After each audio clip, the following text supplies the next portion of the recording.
जाते सोपं जाते.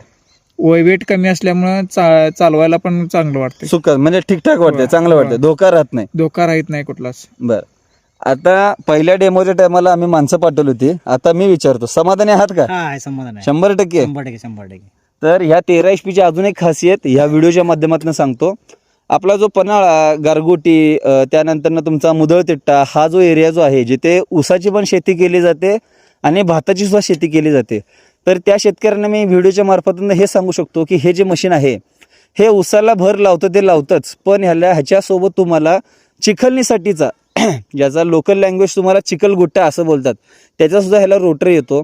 तुम्ही चिखलाला सुद्धा चालवू शकता. प्लॉटिंग पद्धत जिथे असते बाबा, जिथं तुम्हाला एकराचा डाग सापडणार नाही, पण तुम्हाला प्लॉटिंग वाईज तुम्हाला जो डाग सापडतो त्याच्यामध्ये हे मशीन सुपिरियर पद्धतीने चालतं. तर पाटील साहेब, मशीन खरेदी करायचं तर कुठे करायचं, काय सांगू शकता शेतकरी सांगली मित्र? अॅग्रो पॉवर टेलर मध्येच करावं. याचं कारण काय?